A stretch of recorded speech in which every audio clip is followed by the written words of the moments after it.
What up, y'all? Welcome to the Clocked In Podcast. Your boy Caleb. I'm here with two faceless men. I want to call it that. The faces behind the cameras of some of the most popular content in the area.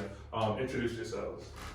I'm Bronson, but I go by Brown Love Visuals. Matt. I go by Matt, obviously, and my Instagram is Highlight Visions. So I can't wait for y'all to see this one and hear this one, but I don't think y'all understand how special this is to me. Not only have they had some of the best videos, in my opinion, in the area in the past couple of years, but they've also done a lot of stuff for me as well in my brand. And this is kind of fire. It's almost like a favorite for me, right? And I never thought I was going to be podcasting and whatnot, but to get y'all up here is going to be pretty fire. So Bronson, man, tell me where you're from, bro. All right, so I was born in Auburn, New York. I was so to say raised in Cortland. I lived in Alabama a little bit when I was younger. Came back to Cortland, and yeah, I've been in Cortland since. What about you, Matt? I was born in Johnson City, so not that far from here. I grew up there. Went to college up in Oswego, and kind of been around this area, floating around for the past year and a half. All right, so what was life like for you growing up, right? So for you, Auburn, Cortland, little Alabama, that's a nice little mix. What was life like for you? Growing up out here, I was in more of a divergent, I would say, Caucasian area. So when I moved to Alabama, it wasn't like that. It was more diverse. It was, black people and white people. So coming from here, going there, it was a little different because I was more, I don't know, I'm not going to say like used to, but it was just different because like I said, I went to a school where I was the only black person, and then to go to Alabama where they were calling me the white boy, because I was light skinned. So I wasn't black to them there. I was more of the white boy. But I would say growing up wasn't hard. Growing up was fun. I played a lot of sports, did a lot of, activities. I would say football, basketball, lacrosse, hockey, baseball. I tried to play everything, but I wouldn't say life was really hard. I mean, I grew up with a mom, just a mother, single mother. She did everything she could to get us by, which appreciate her a lot for that. But yeah, one thing is I took a lot of criticism growing up, I'd say, because I used to like to be different. Well, not used to, I like to be different. So like, before people were wearing skinny jeans, I was wearing skinny jeans. So, back then, if you were wearing skinny jeans when everybody was wearing baggy jeans, it wasn't cool. So I got called a lot of names and stuff growing up, I'd say, just for being different. But I never let being different stop me from doing what I wanted to do. That's the motion. And that's why, videos. I like doing videos because I can express myself in different ways by doing different things. And when you do a video for somebody and then you see the outcome and then you see the reaction on their face, it's really good. Because like I did a wedding.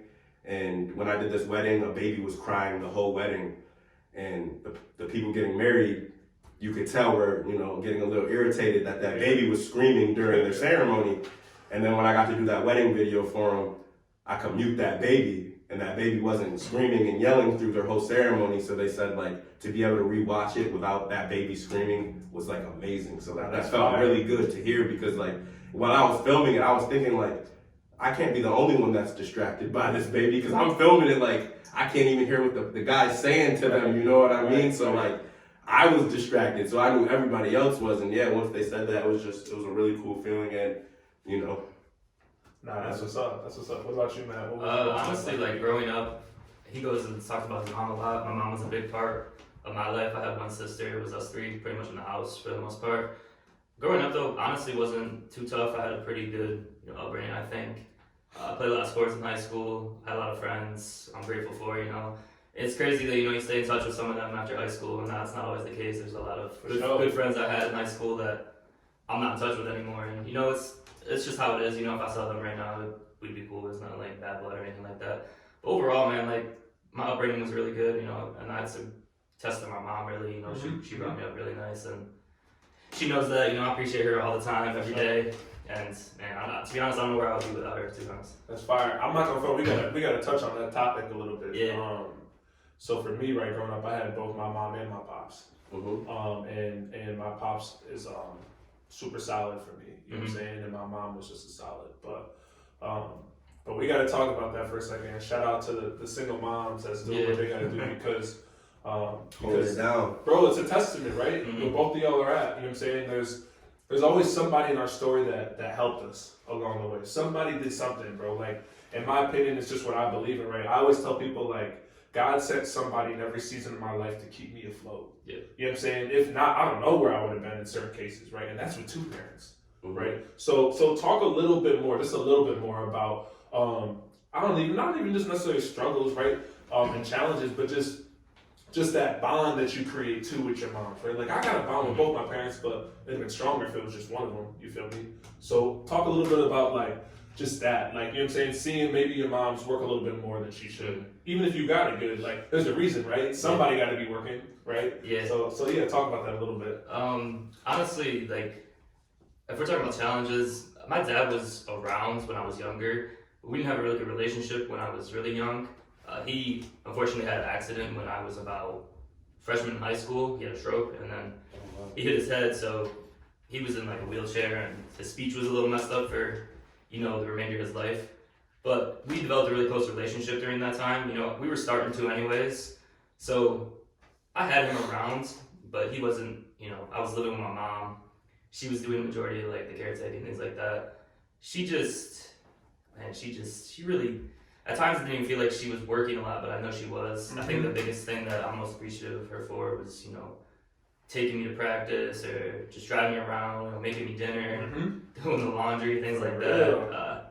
And then my sister, who's 5 years younger than me, she had a bit more of a relationship with my dad coming up, but she was with him more. But my mom, I wasn't the favorite or nothing like that, but it felt like I just had more of a connection with my mom. I think my sister and my mom definitely have that connection that we did then. Now they have it, but, like, the things she did, she still does them, to be honest. You know, sometimes she'll just, like, do you need this done? You need that done? I'm like, Mom, I don't need that done. Like, you know what I mean? But she's always in care mode. And, and that's a big thing. Superheroes, man. What about for you, brother? Growing up, I like that my mom never beat around the bush with me. She usually kept everything real and very, you know, like, everybody's dream was to be in the NFL or NBA. And I'm not saying she said you'll never do it, but she kept a lot of stuff real with me. She was like, you're going to need this to do that. You're going to need this to do that. This is why you may not be able to do that. You know what I mean? There was a lot of things. And I would say a lot of her, not negative, but some things you would say were negative because she was saying it wasn't possible to do. But I feel like she was doing that to make me go harder. Like, growing up, she didn't think I was going to graduate from high school. You know what I mean? Because my dad was, you know, low life. He didn't really do much. He was in prison, whatever. So she assumed that I could have been just like him. So a lot of things she would say that I was going to do to be like him, I feel like she said it to trigger my mind to want to go against it. To do the opposite. Yeah, because she would say, like, you know, a lot of things. Like I said, she would say, you're not going to graduate. I did it. You're not going to go to college. I did it. She was saying those things to motivate me. Yes, I was taking it back then, as in she was saying it to be negative. But now that I'm older, I knew that she was doing it to motivate me. And I talked to her about it, and she said it. Yeah, like, after games, I would ask my mom, did I play good? She would be like, nah, you played like ass today. You didn't play good. And I'm thinking, like, I just scored like 18 points. I played bad. I thought I played well. So I'm glad that she would, you know, say those things because it made me go harder for a lot of things. Even if, like I'm saying, like, yes, she probably didn't think I played bad that day. She just said it to make me want to go harder, which I thank her for because I went harder at it. Facts. All right, so both of y'all kind of just saying something, just kind of spark something and dive a little bit deeper into it, right? Both of y'all didn't have your dads, but in different capacities. Feel me? Yeah. So life being like, even if your pops is there, just because they're there, but they're not present, doesn't mean they're there for real, right? And yours wasn't. But it just made me kind of think, right? So growing up, you know what I'm saying, without your pops being that like solid rock that I could say that I had, right? Does that make y'all want to be a certain type of father? You know what I'm saying? Does that also make you, now y'all had super moms, bro. That's what I call them, right? Is that the type of woman that you look for now, right? Because that's what you was instilled with. You know what I'm saying? So to answer the first one, right? So does it make you want to be a good father? Like, what does that make you want to do for your fatherhood? Well, so Definitely the supermom thing. You saying, would you want to find a woman like that? Of course. But I wouldn't want to find a woman like that in the aspect of, if I'm going to have a child, I'm going to be a father. That woman's not going to have to be a supermom because she's not going to be alone, you know what I mean? That's why I'm 26 now and I don't have any kids. I've been with my girl for 5+ years. We could have kids. My mom talks about grandkids, you know, but I want to make sure we're steady, we're stable, and that whatever I had to grow up going through, you know what I mean? That I don't have to do that with my son or daughter that I choose to have down the line, especially because, you know, I've seen so many of my friends who had that happy home, you know, that happy family, mom, dad, brothers, sisters, meal every night for 7 o'clock dinner, you know, watch movies. And not to say I was jealous, but I want that for my, you know, for my family to come. I want to be, you know, I don't care about being the old dad at the games, you know what I mean? I'm cool with that. As long as when my son or daughter turns 16, I can purchase them a car if that's what needs to be done. You know what I mean? Because I'm stable and I'm financially able to do that for them. Yes, my mom would have if she could have, you know what I mean? But that wasn't in the books. Paying $2-3 grand for a car when we got rent to pay, you know what I mean? And groceries, and she has gas for her car, and you know what I mean? So that's the only thing I would say in that. Of course, I would look for a woman who's just like my mom, but not in the aspect of everything, because I wouldn't want that woman to have to do everything my mom had to do. That's a great answer. Yeah, to touch on my dad a little bit more too, you know, everybody has their own relationship with their dad. Even when I wasn't, you know, when I was younger, I didn't really want to talk to him as much. He was still in my games, you know, supporting me, you know, cheering me on. He was the old dad in a way, you know, he was yelling at games. We look back at it now, a lot of me and my friends, and they like kind of mock him. He was always like, come on, man, come on. Like, he would yell at them, like, and they'd hear it. And he was at one of my games, like the support he gave. Mm-hmm. And honestly, like, as I got to know my dad more and more as I got older, we're a lot alike, you know, that's your dad at the end of the day. And some people, you know their dads, have relationships with that, some don't. But you'd be surprised, you know, when you get to know somebody more, how much you are like them. Facts. And like my love for sports came from my dad. You know, some of the teams I like came from my dad. You know, we had a very on and off relationship, I feel like is a good way to put it. But how much we are alike is a big thing. And in terms of like finding a girl that's like my mom, honestly, I'm at a point in my life right now where I'm very independent. Got you. And very goal driven, you know, things like that. I'm all about me. But, you know, there's times where, of course, like, yeah, I want a woman in my life that is like my mother, you know. And at the same time, we're talking about raising a kid, you know, what I see today a lot of times, I think it's an absurd amount really, is girls that have a kid with a guy and the guy is not there anymore, especially like the age of 20 to 30. I'll be honest with you, I talk to my friends about this a lot. I don't know many, you know, if I know a girl with a kid at that age, a lot of the dads are not there. That's a fact. It's a big thing, like it really is. It's like a trend now. It's almost more, like a trend. it's more common really now is. for a woman or even a man to be alone with the child and not be with the person that helped make that child. What do you think it is? Is it just like immaturity? Is it not the lack of knowledge, the lack of guidance, the lack of, you know what I'm saying? Like, I think it's a little bit of all, like, yeah, and it's every person's different because, you know, some people can say, you know, that both of them were ready at the time, or, you know, sometimes one partner may be ready and the other one's not, and right there, if you're both not on the same, you know, the same rock, how's it gonna go? Sooner or later, one of you is gonna, you know, jump off that rock and go do your own thing. That's usually what happens. And another thing, like, my mom always says, like, if you don't want if I don't have grandkids, it's not a big deal to me. She always says that. And I'm like, you know, I'm not in a rush really, you know, I'll meet the girl and we have kids, but like I said right now, it's big on, you know, the independent growth. So Yeah, that's what's up, man. That's and doing what you want to do. Yeah, and I don't want like the obstacles and things like that to ruin that for me. Not facts, and honestly, and whenever you meet somebody in the future, they're gonna respect this more because you got everything out the way damn near, right? Like you're able to experience this, and now you have stories to tell from it, right? And it's gonna probably end up, bro, for you. It's gonna be being like, well, if I wasn't here, I would have never met you. You know what I'm saying? If I never did this, I know it's out there. It's gonna happen. All right, so let's get into it, man.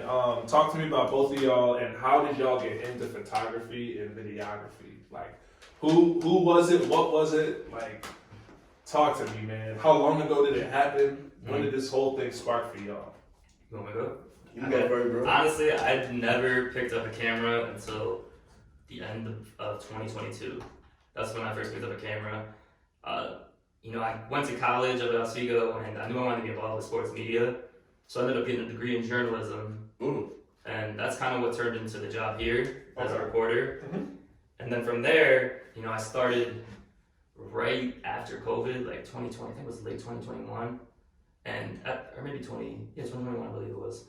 And actually, no, crap, I don't even know, man. 2022?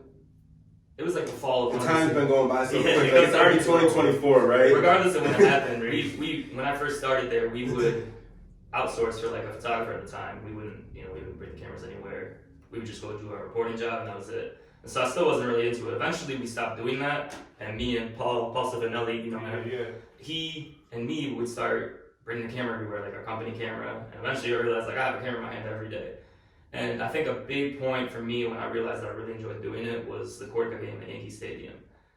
Brought the camera there. I got some crazy photos, and I was like, I really like this. And the photos came out good too. And like I sent them to some of the players.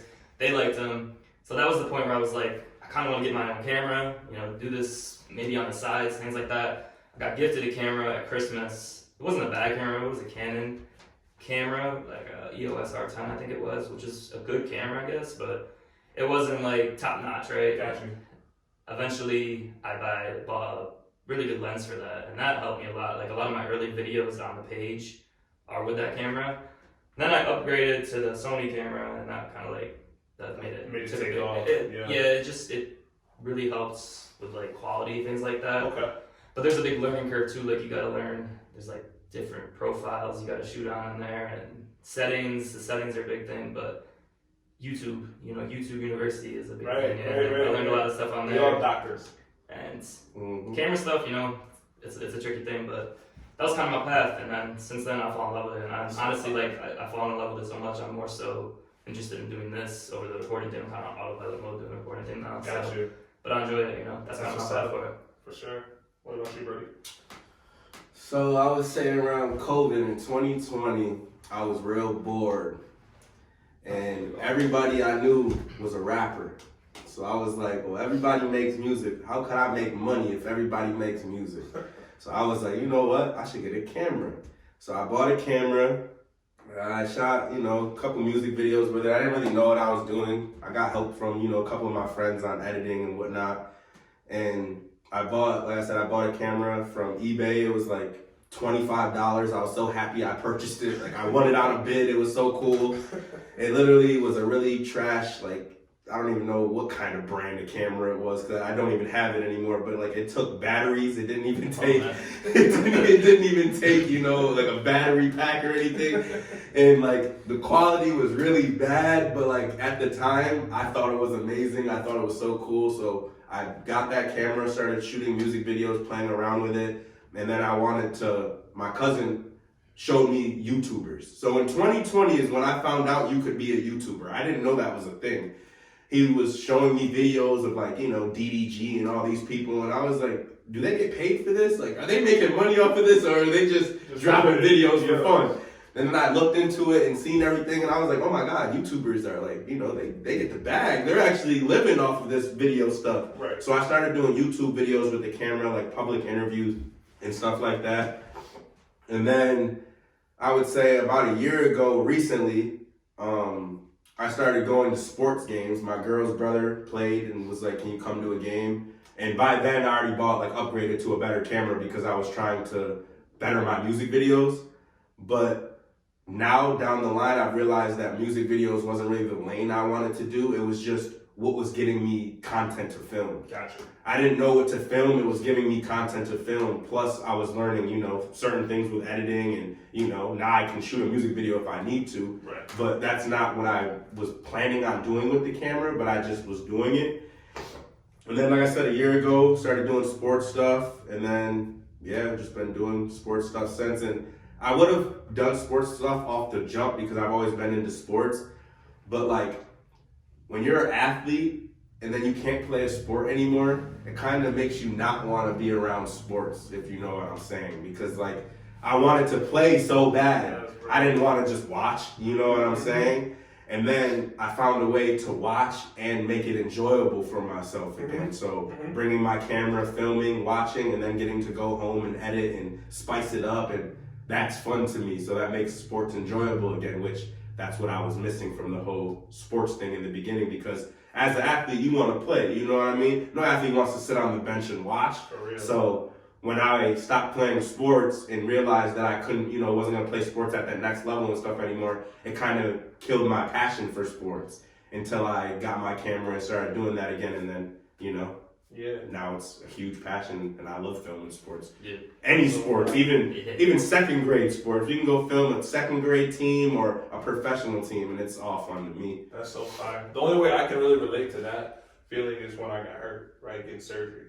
It was like I was back home watching my team play on TV, and I'm like, I'm not trying to watch this. Yeah, that's tough. Yeah, it hurts. Injury. It's just literally, it's like, yo, I would rather be doing, you know what I'm saying? Why am I behind? I'm not behind the screen. I'm watching it on a couch with my legs Just up, sitting you know what I'm there. saying? There's nothing I can do.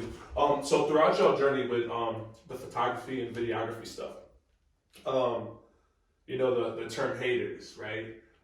We use it, I feel like, a little too loosely at times in life. Mm-hmm. But was there anybody, obviously you don't have to mention on camera, right? But was there anybody, did you guys ever fall into that trap where people are like, are you sure you want to do this, bro? Like, you should be working a 9 to 5. You could be doing this, especially if you get into the YouTubing thing. But even shooting, right? Like, it's not a ton of money at first and you really got to go out your way. You got to network, you got to meet people, right? So did y'all ever have those kinds of challenges? Honestly, not as much as, not openly, like people saying that to me. My mom and my family and my friends have been supportive of it. Yeah. And they like my stuff. Like they think I'm really good at it and things like that. So it's good to see that. You can tell sometimes, from who you follow, or just like you can see the engagement on your post or something like that, I guess is the way to put it. You could tell who's probably like, they don't, why is he doing this? You catch it, but you don't really. They don't say nothing, you don't say nothing. It's looking passive aggressive too. Yeah, but you as somebody who knows how, Instagram engagement, things like that works, you can tell when somebody's, they're not necessarily hating, but I don't know, they're not supporting it, I guess is the way to put it. So it's hating. Yeah, in a way. You could say to an extent, So right? I take it as that. Maybe I shouldn't, but in a way you can kind of tell. And maybe they miss it. Who knows? They don't see we posted, but sometimes y'all see it, bro. Yeah, no way. You see it. For how much y'all see what they. For how much I see people on their phones, I tend to think they at least see it. And it's not a huge deal to me, but yeah. And then in terms of you're gonna do free work in the beginning of this, and that's okay. And you have to, in my opinion, you have to give people a showing of what you can do, and how you do it, things like that. And I'll tell you, every time I've done free work, it's turned into money down the road. SUNY Portland football team, for example, I would just go to those games and I would shoot because I knew it would be good content. At the start of the season, all I really knew was Zach Boyes, their quarterback. Gotcha. I knew him from the job here reporting, but other than that, I didn't really know many players. So I hit up Zach and I was like, I think I'm gonna come to games this year, shoot some stuff. I know it'd be good content, and it ended up being a great decision. We won the national championship that year. Yeah. And you have some great videos too. And not only that, it gave me followers and it upped the brand so much more. And then that turned into several videos, photos, and things like that for the players on the road that they paid for. So that's a fact. You gotta be willing to do some of that stuff and sacrifice maybe a couple free hours just to build your brand and build things up. For sure. What about you, bro? We talk about the hate. Let me talk about the hate. So one of my homeboys, I grew up with, elementary school, high school, all that. We stopped, hanging out like we used to, really close, whatever. I seen him recently in the summer. He pulled up, we was chilling, and he came right to me, and we were chopping it up, hanging a good time. He's like, yo, I'm gonna tell you something that I didn't want to tell you. He's like, but I just gotta tell you it. Every time you was posting videos with your camera and stuff, he's like, I was clowning you. I was laughing at you. He's like, I was actually saying, what is Bronson doing? Where does he think he's going with this? He might as well just get a regular job. What is this gonna do for him? And then he's like, and I seen, within that time period, he was like, I seen you at the TBT tournament and all this stuff. He was like, so I just want to give you your flowers and congratulate you that I was actually hating on you in the beginning when you were posting things, laughing at you. He's like, yeah, I wasn't commenting or haha on your post or nothing, He's like, but I was hating from a distance. He's like, I would see you post a video and I'm thinking what is he doing? What is posting a video going to do for him? Does he really think people are going to watch it? Does he really think people are going to pay him to do this? Right. And just by him telling me that, I was like, are you serious? He's like, yeah, and like by him telling me that, and like that opened my eyes a lot, because I was like, wow, like I thought I had a lot of people supporting me. Coming to find out, one of my bros I went to school with, you and probably other people we went to school with, was actually clowning me until now. Now all those people that weren't with you in the beginning, just scroll down and go look at your old Instagram posts and videos. You got 10 likes, 15 likes. Those people are the ones that have been with you from the jump.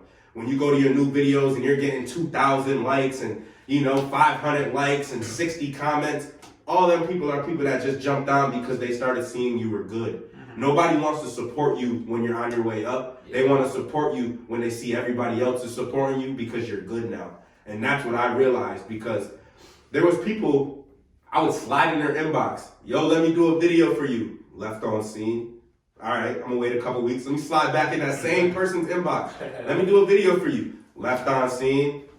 Down the line, that person said, hit me up. Yo, let's do a video. And you wanna know what I did to him? Left him on scene. The same way he did to me. Because I knew that I knew him, he knew me, he knew I was learning.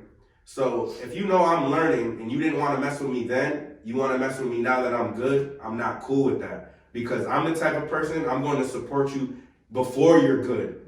Then I'm going to support you when you're good. You know what I mean? I'm not just going to support you because I see that you're good now. That's not real support. And a person doesn't need that support. Sure. A person wants the support from that person from day one, then day two, and so on. They don't want all the new support because they know why they're getting it, because I've gotten better. We're lit, bro. I'm lit now. People are gonna, people want to talk to you. They want you to come do videos. People hit me up to collab with them, and I'll scroll and look. I'm like, oh my God, 2 years ago when I bought that $20 camera, I said, yo, let's collab, and they didn't hit me back. You know what I mean? And I look at all that stuff because I have all my messages saved. Everybody does. So I see all that, and when I see it, it like reminds me of how far I've actually come, you know what I mean? Because like he said with the free stuff, I bought that $25 camera, and it probably took me over a year to make my $25 back. Do you get what I'm saying?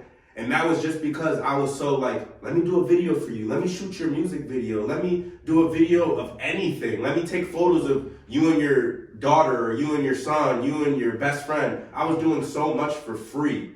And now, I even sometimes because I enjoy it so much, if I like it, I'm gonna go do it for free, even if it's no money involved, because I enjoy it. Yes, money makes it better, of course, but when you really have a passion for something, money's gonna come. Like, that's gonna come down the line. Money doesn't make me happy. Doing what I like makes me happy. Nice. So therefore, if I enjoy it and like it, that money's gonna come. Like, and that's what I say all the time, because my mom has told me, like, in the beginning, she was real, just get a regular job, go do a trade, you know what I mean? Go be a welder, or, be an electrician, something like that. And I was like, but that doesn't interest me. I don't think I'm going to want to do that forever. I think enjoying what you want to do. If you find what you really love in life and do it, it doesn't matter if you're making crumbs, you know what I mean? If you really like it, you're going to do it. And that's even like athletes. You know how many people go overseas and are probably getting paid nothing, but they're playing a sport that they enjoy, so it's worth it, you know what I mean? Yeah. And that's the way I look at it. And like, as a big time opportunity, you know what I mean? That's gonna come. The harder you work, all that stuff's gonna come, you know what I mean? It's not gonna come in the beginning, and it's definitely not gonna come if you quit, you know what I mean? Because that definitely is hitting me in my head, because as a creator, you see other people's stuff, and it sometimes makes you think, I'm not that good. I just seen bro's work. He's way better than me. It looks way better than mine. So I must be terrible. You know what I mean? Mm-hmm. And that's anybody, because as a human, you compare yourself. So you'll see so-and-so's work, and then you'll look at your work and think that yours isn't good, but yours is good. It's good in its own way. You know what I mean? Everybody's thing is good in its own way, and that's what's hard as a type of creator. You'll compare a lot, but you got to remember that you can't compare and base it on that person's better than me, because everybody has a different eye of what's going to come out. Like, if you give me and Matt the same exact clips, Matt's video and my video are going to look completely different. Yeah, am I going to say his is going to be better or mine's going to be better? No, because you could like mine, your girlfriend could like his, and you could both be like, well, we like both of them. It's not saying who's better, you know what I mean? It's just everybody has a different creative thought. So the way I would put one clip, he might not even use that clip. You know what I'm saying? And And that's really big because I've met a lot of different videographers and photographers lately doing this, at all these events. And a lot of them say the same thing, that they get very discouraged by comparing themselves to other people. Yeah. Which it's hard not to, because when you're on Instagram and you're scrolling, This is society and we live in. and you see, even it comes down to like, even people dressing with clothes. You could like your outfit, but then the person walked in, you like his more, and now you're thinking like, I look like a bum and he's fly. You know what I mean? And I gotta go change. Exactly. That's fire. I'm not gonna front. Yeah, to piggyback off of both of y'all, right? First and foremost, stop hating. Right? Everybody out there. You can be the biggest artist in the world. Look at them. Like, For real, like, yo, everybody. For real, stop hating for real, because number one, it's not gonna do anybody any good. It's not helping you out, you know what I'm saying? But number two, you could end up really discouraging somebody that could be great at something, right, in life. And to me, that everybody knows that's what I do, the opposite, right? I wanna be that person that's like, you know what? I wanna uplift everybody. I'm trying to take Matt to another level. Yeah. Like, well, yo, what can I do at the gym to get Matt here so that he Yeah, can film something that nobody's ever seen yet?